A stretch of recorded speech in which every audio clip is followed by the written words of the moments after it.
is completely trashed. You can't really tell by looking at me, but I am surrounded by just loose pack wrappers all over the place because yesterday's stream was absolutely nuts. We were digging for an alternate art and we ended up giving away and opening like so many booster packs to try and find an alternate art. I didn't do it. I didn't find one. And it's been haunting me ever since that moment, and it's going to continue to haunt me probably until next week's stream. But we also opened up a lot of Fusion Strike, more commonly referred to by a lot of people as Fusion Strikeout, because a lot of times with the massive set size that you have, it's very difficult to get the cards that you want out of it. And there's not a ton of cards that have a whole lot of value in it, but I thought to myself, well, it's got Mew VMAX, which is decent. It's got Gengar VMAX. VMAX pull rates are a little bit better. It's got some regular arts that do okay, right? Like Mew V and the Gengar V and the Genesect V. Those are at least above bulk pricing. So maybe Fusion Strike is the best set to open when it comes to all the Sword and Shield sets because it's cheaper, right? You can find a booster box for like 90 bucks right now. 92 bucks, not too bad.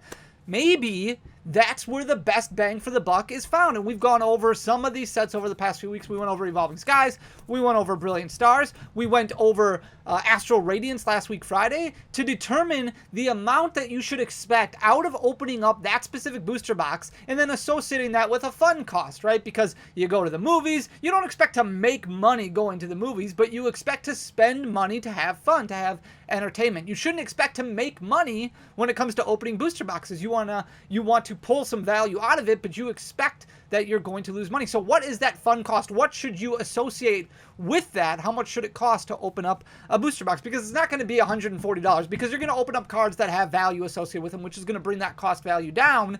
And I thought, well, Fusion Strikeout might be the best set because it does have those cards in it. I was wrong. And we're going to look at the data here today. I was very, very wrong, unfortunately. And when I started kind of going through all these cards and kind of listing out the prices, I was like, these are so cheap. Some of these cards are so cheap all over the place. And they do have those cards that I talked about that stand out, like the Mew and the Gengar, which have better pull rates, a little bit easier to pull and a higher price tag, higher value. But when you get to some of the more expensive cards or the harder to pull cards, like the Rainbow Rares, those don't have much value associated with it at all. So I'm going to flip you guys around, and I'm going to give you a fair warning right away here. This is going to be a lot of data. These are going to be a lot of numbers. So put on your thinking cap. We're going to go through everything, and we are going to calculate how much value you should expect on average by opening up your Fusion Strike booster box. It's going to be a lot of fun.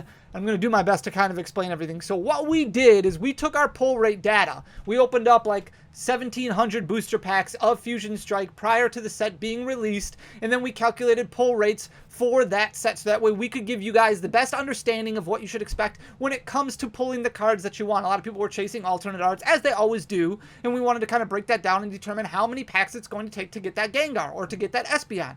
And we did that. We recorded that video back in like November of 2021, so you can go back and watch that if you want. So I took that data here, and then I put prices down for what you can expect to sell these cards for. I went to TCG Player, took the lowest near mint copy that's available, rounded up to the quarter, and then put that price down. Except for bulk cards, I rounded that up to $2 automatically, because if you sell bulk cards individually, I feel you should still be able to get $2. And then what we did in order to calculate the average value of each rarity is we added up all the values together, divided it by the total pull rate so that we could get a true value. That way we could get a true value of what that rarity is going to give you as far as value goes. So starting out with Appleton V, there's not really a whole lot of like anomalies or anything like that. All these pull rates make perfect sense. We had some smaller pull rates like Crabominable V, we only pulled 7 of. The Greedent V, we only pulled 7 of. Serena was the one that we pulled the least of, only 6. But some of the more expensive ones we did okay, like Genesect V, we pulled 16 of those, not too bad. We pulled 17 Bolton Vs. Those are the ones that are a little bit more popular, that we pulled a little bit more of. Same thing with the Gengar V, 17 of those. That's a little bit more expensive of a card. The Mew V we pulled 13 of. But if you look at the pricing structure here, everything is bulk except for just a few cards. So the Genesect V right here is selling for $3.50, and that's because that deck is so competitive. It is really good in the standard format still. It should be for quite some time. So whenever you pull a Genesect, whenever you pull a Gengar, and whenever you pull a Mew V, you should have a little bit more value in those regular arts. I talk about ancillary pulls, those pulls that are not your high quality, your high rarity ultra rares that really determine how good a set is going to be. Like if you have holo rares or even uncommons that have value associated with them, that's going to really help drive the cost, the value of a booster box, because you pull those more regularly because they're easier to pull. They have better pull rates.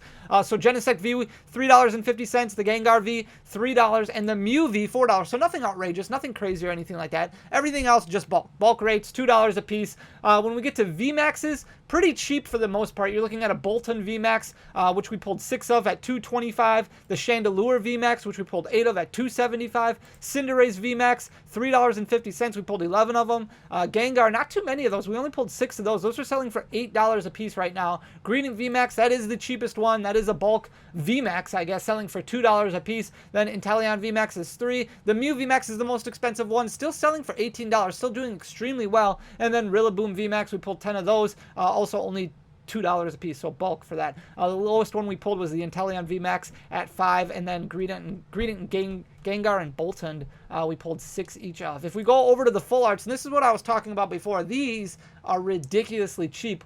With the exception of the Mew V and the Genesect V, everything else is $2-3. It's crazy how cheap some of these full arts, and full arts are somewhat of in demand. You're only going to pull approximately 1 per box, maybe, of the actual full art Pokemon. Probably less than that, because if we don't include the full art trainers, you're only looking at probably maybe 0.8, 0.7, somewhere around those lines for pull rates. We only pulled 2 Serenas. The good thing about Fusion Strike is since there's so many less ultra rares than what we had from Chilling Reign and what we had from Evolving Skies, you get much closer to pulling a master set when you open up a ton of packs. Now, we didn't pull a master set. We opened up almost 1,800 packs, still didn't pull a master set, but we did pull all the full arts at least, and duplicates of many of them. So Serena and Hoopa, we pulled 2 of. Everything else, we pulled more than 2.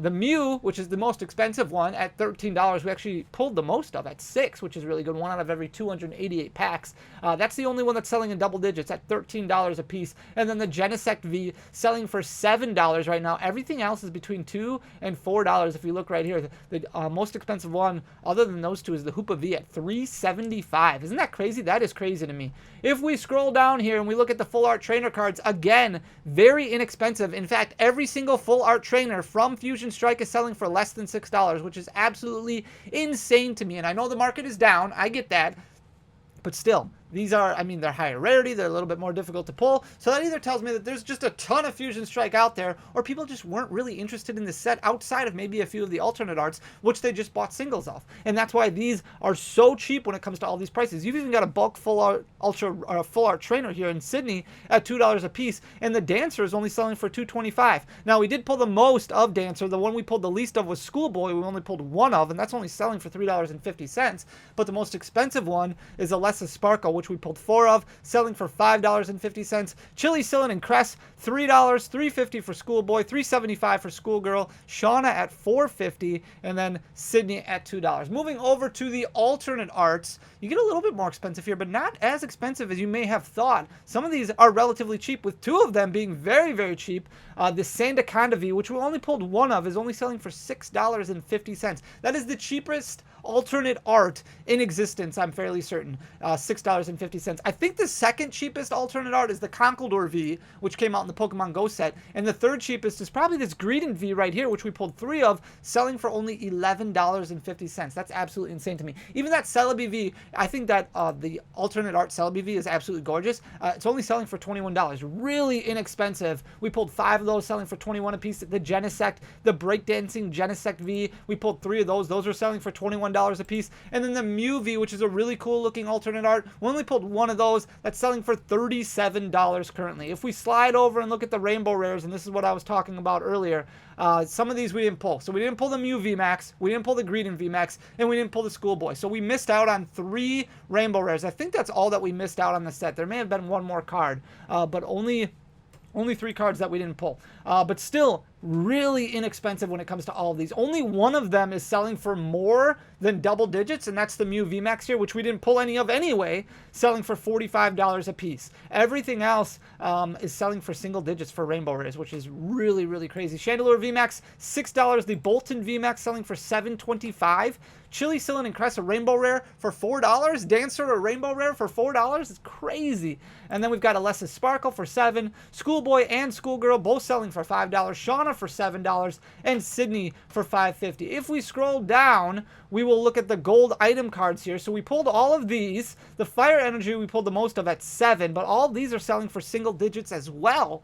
$8.25 for the Grass Energy, $8.50 for the Fire Energy, $9 for the Training Court, and $5 for the Power Tablet. That really makes me think that you could buy a master set of this set outside of maybe 2 or 3 cards for a relatively inexpensive price. The gold Pokemon, only Flaffy exists in this set for a gold Pokemon. We pulled one of those out of the 1,728 packs that we opened. We only pulled one Flaffy, and it's selling for $8.25, which is extremely cheap for a gold Pokemon. Then we've got the alternate art secrets over here. These are the big ones. The Espeon and the Gengar, obviously the driving factor of the set. Most people are excited about those cards and those cards only. That's really what they're chasing when they're opening up Fusion Strike. We pulled 4 of the Espeon, which is the most that we pulled out of all of the secret rare alternate arts. The most of the VMAXs, we pulled 4 of those. Those are currently selling for $100 a piece. Then you go all the way down to the Inteleon, which is only $20 a piece.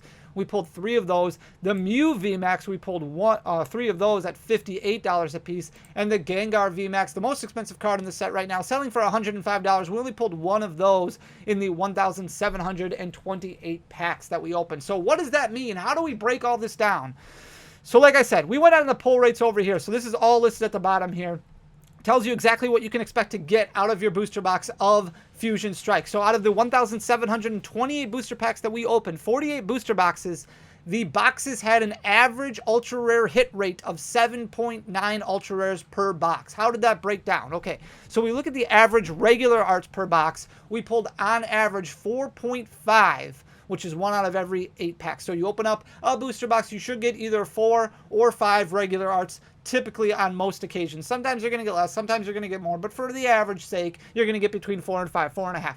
The average is $2.31 is the average value of the regular arts in this set based off of your pull rate. So what we do is we multiply the regular arts that you should expect times the average value, and this is what you can expect to pull out of your booster box of Fusion Strike. You can expect to pull $10.40 of regular arts out of that booster box. If we look at VMAXs, this one's going to go up a little bit because we do have that Mew VMAX, we do have that Gengar VMAX, which are a little bit better. You can expect 1.29 VMAX cards out of your booster box. So usually you're going to get 1, but sometimes you might get 2. 1 out of every 3 booster boxes is going to give you 2 VMAXs, and most of them are going to give you only 1. So that's 1 out of every 28-ish packs. The average value of those VMAXs comes to $5.63. So out of your booster box, you can expect to get approximately $7.26 worth of value out of your VMAXs. For your full arts, unfortunately, they're all cheap. All of them are super cheap except for that Mew, right? That Mew was the only one that was really worth double digits. Everything else was cheap. That Genesect was like $7. Everything else was $2, $3, $3.50, somewhere around there. And you're only pulling 0.58 full arts out of your booster box. So you're not even pulling, you're barely pulling half of 1 out of your booster box. So every 62 packs, you'll pull a full art Pokemon at an average value of $5.35 per full art Pokemon. That means you are pulling an average value out of your booster box in full arts. $3.10 is that average value, which is crazy. Alternate arts, also pretty cheap, right? They weren't anything that was super expensive. We had that Sandaconda that was cheap. We had that Greedent, which was cheap. And then you went up to the Mew, which was like 40-some bucks. And still not too terrible, right? 0.27. So about 1 out of every 4 boxes is what it's going to take in order to pull an alternate art. 1 out of every 133 packs. An average value point of $18.92. Not bad. But since the pull rates aren't great, you're looking at only an average value of $5.11 out of alternate arts from your booster box. If we look at full art trainers, less than every 2 booster boxes you're going to pull 1 out of every 82 packs, an average value of $3.40, because all of those full art trainers are super cheap. All of them were super cheap. None of them selling in double digits. That means in your booster box, if you pull 1, you can expect to pull on average $1.50 in full art trainers out of your booster box. Absolutely insane. Rainbow rares. This is awful. If you think about it, the rainbow rares are really cheap except for that Mew. Everything is super cheap, and you're only getting 1 out of every 4 booster boxes, 1 out of every 123 packs at an average value of $5.45 per rainbow rare. But then when you calculate the pull rates into things, that means that you're only pulling on average $1.58 out of your booster box when it comes to rainbow rare. Secret rare items, again, really cheap, only pulling 1 out of every 4 boxes, 1 out of every 133 packs with an average value of $8.31 per secret rare. You're looking at a pull rate value on average of $2.24 in secret rare items out of your booster box. Secret Pokemon per box, it's just flaffy, and you're only pulling 1 out of every 1,728 packs now. Obviously, a lot of people are going to pull better than that. That was obviously a skewed number. I don't know why, just very unlucky, but you're looking on average of 17 cents when it comes to secret rare Pokemon. Average secret rare alternate arts, again, you're looking at over 1 out of every 4 boxes. So in order to get 1 out of every 157 packs. Now with an average value of $67.18, because that Gengar and Espeon bring things up so much, that means per box you're looking at $15.45 in average value for those secret rare alternate arts. So what does that mean? If we add everything up, your total pull rate value that you can expect from opening up a Fusion Strike booster box is $46.81 when it comes to ultra rares. Not very good. We were talking about Evolving Skies, we were talking about Astral Radiance, we were talking about Brilliant Stars. That number was up closer to $65, $70, somewhere around there. If we look at your codes in bulk, say you're able to sell those, say you're able to move them, you pull out some of the staples, maybe Adventurous Discovery, maybe you can sell Power Tablet okay. You're looking at about $15 in your codes in bulk. That means your total booster box value that you can expect out of a Fusion Strike booster box, $61.81. Now, the market cost for Fusion Strike booster boxes is up a little bit. It actually went up at one point to $98.70. Now, it has gone back down, sitting at $92.97 currently. Its lowest over the last 3 months is $89.40. If you can find a booster box for somewhere around that $80 to $85 mark, which is basically wholesale, so it's going to be very tough to find booster boxes for that price. Maybe if you buy them by the case, this number isn't as bad. But your fun cost when you're buying it at $92.97 means you are losing on average $31.16 when you open up your booster box. Now, is $31.16 bad to spend on fun? Not necessarily. It's all whatever you want to make of it. That's why we do this, because it's determined by you. You get to decide how much fun you can have opening up a booster box. And if you really like Fusion Strike and you really like chasing that Espeon or chasing that Gengar, it might be worth $31 to you. But it's important to break down that data so that way you can see, okay, how much is this really going to cost me versus how much, even if you don't plan on selling it, how much value can I expect in return? So you're looking at about $31.16 on average. Now, you could get really lucky. You could pull way better, or you could get unlucky and pull worse, but this is on average. It's just crazy when you look at these numbers over here for Fusion Strike. 67 ultra rares in this compared to Evolving Skies, which had 105, compared to Chilling Reign, which had 97. This set size is just so bloated with over 300 cards, only 67 being ultra rares, and just none of the prices being really crazy outside of that Espeon and outside of that Gengar. Not too bad. So I want to throw that number out there. Obviously, this information is just for you to use to make the best decision when it comes to spending your collection dollars. That's what this is all about. I know there's values associated. A lot of people have dirty taste when it comes with money, and I completely understand that, especially with the 2-year saga we went through, the scalping saga, right? It was crazy, and it was bad. However, as we move forward, as we progress, as things normalize, and as things continue to standardize, and things are looking a lot better right now, it's good to know where your collection dollars are going, so that way you can stay in the hobby, stay in the game, stay around for a long time, because you don't want to just be throwing money away left and right in hopes to pull cards. But now you know exactly what it's like, what it looks like to try and pull those chase cards that you're looking for, as well as the approximate cost that it'll take you to chase those specific cards. So I hope you like the information. If you do, please hit that like button down below, leave a comment. It goes a really long way for the algorithm. Hit that subscribe button if you haven't already. I really appreciate you guys. Share the video. You guys are awesome. Thank you so much for everything. I will talk to you guys tomorrow for the Danny Phantump Evolving Skies reprint giveaway that we do every Friday, and I think we're going to continue doing it even though the reprint is basically here. Until tomorrow, guys, peace!